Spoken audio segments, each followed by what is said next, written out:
तो आज हम एक्सप्लेन करने वाले हैं मूवी किसी का भाई किसी की जान। इस मूवी में हमें दिखाया जाता है कि एक साइलेंट सा आदमी जिसको कुछ लोग काफी ज्यादा परेशान कर रहे होते हैं, तो क्या उसको कोई वायलेंट सा आदमी बचाने के लिए आगे आएगा या फिर नहीं, तो ये हम जानेंगे आज के एक्सप्लेनेशन वीडियो में। तो आपका टाइम ना वेस्ट करते हुए हम मूवी का एक्सप्लेनेशन स्टार्ट करते हैं। लेकिन उससे पहले अगर आपने हमारे चैनल को सब्सक्राइब नहीं किया है तो चैनल को सब्सक्राइब कर लें, क्योंकि ऐसे ही मजेदार और इंटरेस्टिंग वीडियो हम इस चैनल पर लाते रहते हैं। मूवी की शुरुआत होती है और हम देखते हैं कि महावीर नाम का एक गैंगस्टर कुछ अपने ही आदमी को खुद ही मार देता है। इसलिए वो अपने आदमियों को मार देता है कि वो लोग एक लैंड को खाली नहीं करा पाए थे। जब महावीर के गुंडे उस लैंड को खाली नहीं करा पाते हैं तो वो एक और गैंगस्टर त्यागी को भेजता है। लेकिन उस एरिया की ये खासियत थी कि उस एरिया में भाईजान रहा करते थे और जब तक वहाँ पर भाईजान थे उस एरिया को कोई भी गैंगस्टर खाली नहीं करा सकता था। और ये बात तो त्यागी भी जानता था कि जब तक भाईजान है उस एरिया कोई भी खाली नहीं करा सकता। लेकिन तब भी त्यागी नहीं मानता और कुछ गुंडों को लेकर वहाँ पे पहुँच जाता है। और जब वो वहाँ पर पहुँचता है तो भाईजान काफी ज्यादा उन गुंडों की धुलाई करते हैं और उनको भगा देते हैं। तब वहीं पर महावीर कहता है कि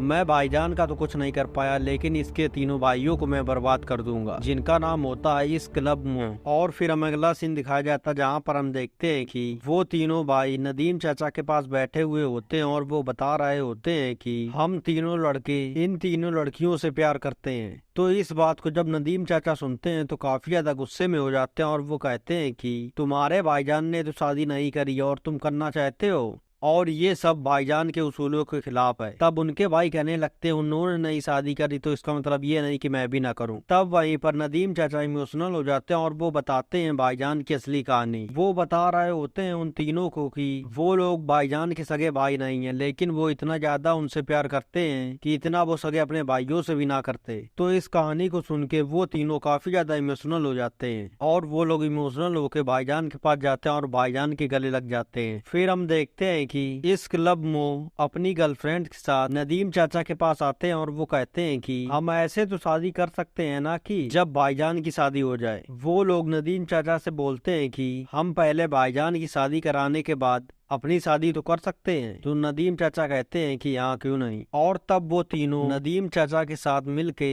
एक प्लानिंग बनाते हैं और नदीम चाचा ये भी उन्हें बता देते हैं कि भाईजान कई सालों पहले भाग्या नाम की लड़की से बहुत ज्यादा प्यार करते थे, लेकिन उन्होंने अपने प्यार को इसलिए छोड़ दिया क्योंकि वो अपने भाइयों से दूर नहीं होना चाहते थे। इन तीनों को पता चलता है कि भाग्या आजकल मुंबई में रह रही है, इसीलिए वो तीनों पहुंच जाते हैं वहीं पर। तभी भाईजान अपने तीनों भाइयों को ढूंढ रहे होते हैं। तब उन्हें पता चल जाता है कि वो तीनों मुंबई गए। जब वो तीनों पहुंच जाते हैं मुंबई में तो उन्हें पता चलता है कि आज तो भाग्या के बेटे की एंगेजमेंट है। तभी वहाँ पर भाईजान भी पहुंच जाते हैं अपने भाइयों को ढूंढते ढूंढते, और तभी वहाँ पर भाईजान को भाग्या मिल जाती है। तो भाईजान उसके साथ एक फोटो खिंचा के वहाँ से चले जाते हैं। तभी भाईजान के तीनों भाई गॉड से प्रे कर रहे होते हैं कि कोई ना कोई तो भाईजान के लिए एक लड़की ढूंढ दो भगवान। और तभी वो लोग प्रे ही कर रहे होते हैं, तभी उनको एक लड़की दिखाई देती है जो कि तेलुगु से आई हुई होती है। उसका नाम होता है भाग्यलक्ष्मी। तो उसको जैसे ही वो लोग देखते हैं तो वो पहली नजर में ही समझ जाते हैं कि यही हमारी भाभी बनेगी। तभी भाग्यलक्ष्मी को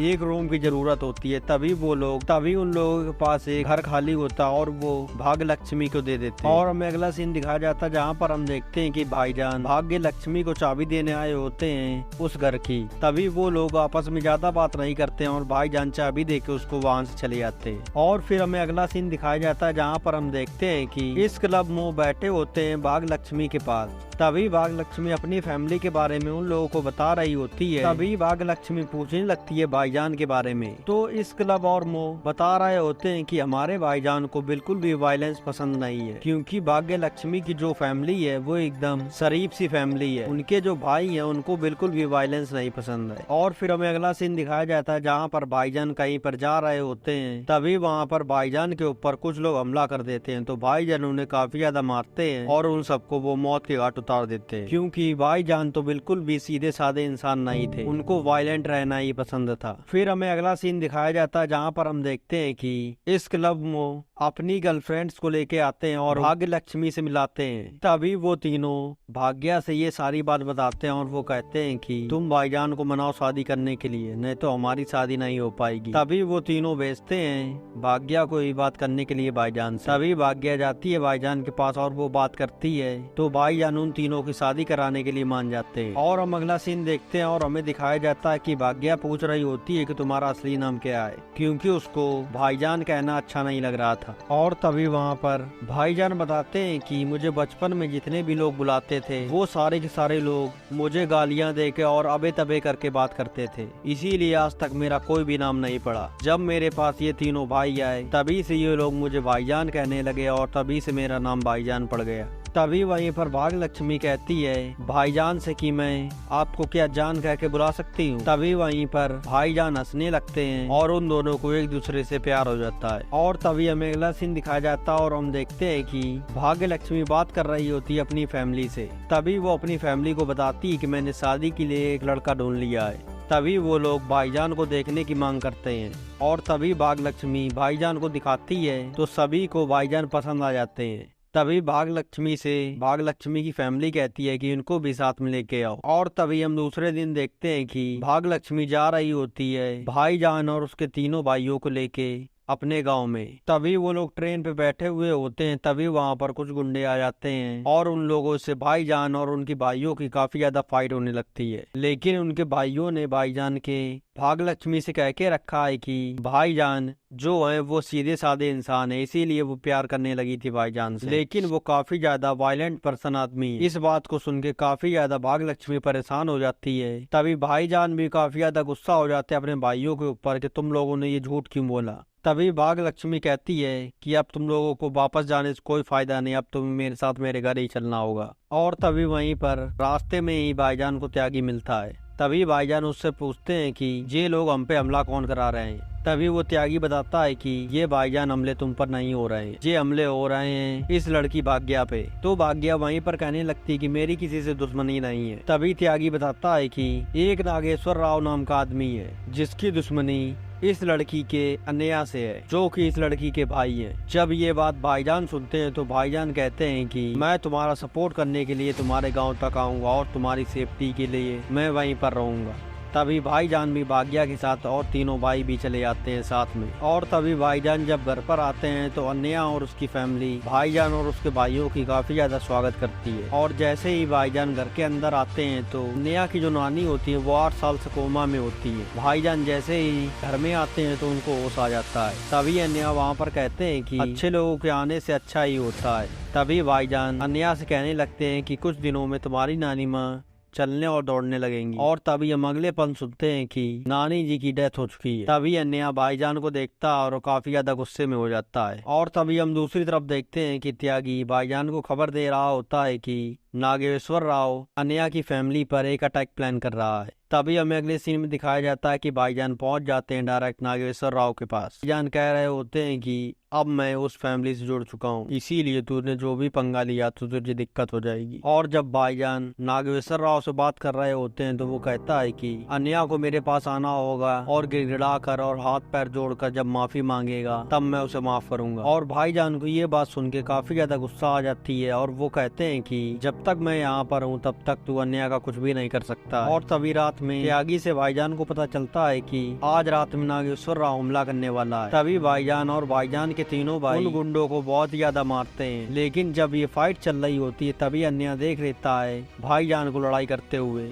तभी वो भाईजान को शादी के लिए एक्सेप्ट करने से मना कर देता है। तभी भाग्या कहती है कि भैया ये हम लोगों को सिर्फ बचाने के लिए आए और इसमें इनकी कोई भी गलती नहीं। और तभी भाईजान बताते हैं कि नागेश्वर राव चाहता है कि अन्या आए और उससे माफी मांगे। तो अन्या कहने लगता है कि मैं उससे माफी मांगने के लिए जाऊंगा। तभी हम देखते हैं कि भाईजान के साथ अन्या जाते हैं माफी मांगने के लिए। और तभी हम दूसरी तरफ देखते हैं कि अन्या की माँ प्रे कर रही होती है कि या फिर नागेश्वर राव को बदल दे या फिर मेरे बेटे अन्या को बदल दे। और ये सब देख के भाईजान को काफी ज्यादा प्राउड फील होता है। और तभी हमें अगला सीन दिखाया जाता है जहाँ पर हम देखते हैं कि अन्या नागेश्वर राव के पैर छू रहा होता है और माफी मांग रहा होता है। तभी ये सब देख के भाईजान के आंखों में आंसू आ जाते हैं और वो कहते हैं कि आपके जैसा महान इंसान मैंने नहीं देखा। तभी वहाँ पर भाईजान जरा सी फाइट नहीं करता है तो इस वजह से अन्या भाईजान को एक्सेप्ट कर लेता है। तभी वो अन्या शादी की तैयारी को शुरू करने के लिए कहता है। और तभी हम दूसरी तरफ देखते हैं कि अन्या ने माफी तो मांग ली थी नागेश्वर राव से, लेकिन उसके दिल की इच्छा अभी भी पूरी नहीं हुई थी। और वहीं दूसरी तरफ वो अपने गुंडे भेज रहा होता है अन्या को मरवाने के लिए। तभी नागेश्वर राव के गुंडे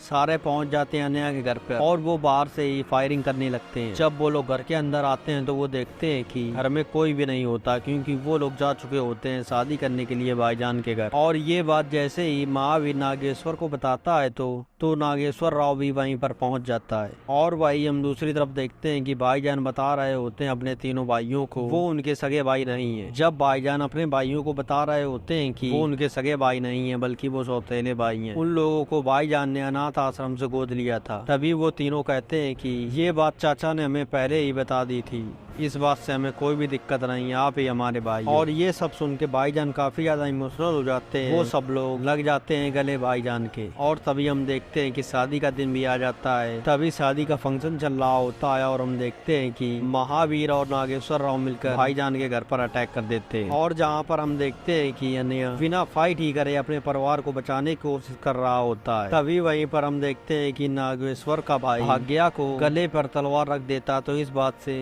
अन्या काफी ज्यादा गुस्सा हो जाते हैं, नागेश्वर राव के भाई को वहीं पर तलवार से मार देते हैं। और वहीं पर हमें ये भी पता चलता है कि अन्या जो अब सीधे साधे बनकर रहते हैं ये काफी ज्यादा पहले गुंडे रह चुके हैं। इन्हीं का नाम होता है राउडी अन्ना, क्योंकि बचपन में एक बार भाग्या जब छोटी थी तब राउडी अन्ना लड़ाई कर रहे होते हैं, तभी भाग्या उसकी वजह से मरते मरते बची थी। इसीलिए उसी दिन उसने उन हथियारों को वहीं पर छोड़ दिया। फिर से एक बार राउडी अन्ना को तलवार उठानी पड़ी सिर्फ अपने बहन की वजह से। और हम देखते हैं कि फाइट चल ही रही होती है। तभी महावीर नागेश्वर को मारने के लिए आता है, लेकिन नागेश्वर मार देता है महावीर को। और फिर नागेश्वर की काफी लड़ाई होती है भाईजान से और भाईजान लास्ट में महावीर को भी मार देता है। और इसी के साथ इस मूवी की एंडिंग हो जाती है। अगर आपको ये हमारी एक्सप्लेनेशन वीडियो पसंद आई है तो हमारी वीडियो को लाइक करें। और अगर आपने अभी तक हमारे चैनल को सब्सक्राइब नहीं किया है तो चैनल को सब्सक्राइब कर लें। और अगर आपने अभी तक मिसेज अंडरकवर की एक्सप्लेनेशन वीडियो नहीं देखी है तो यहाँ पर क्लिक करके देख सकते हैं।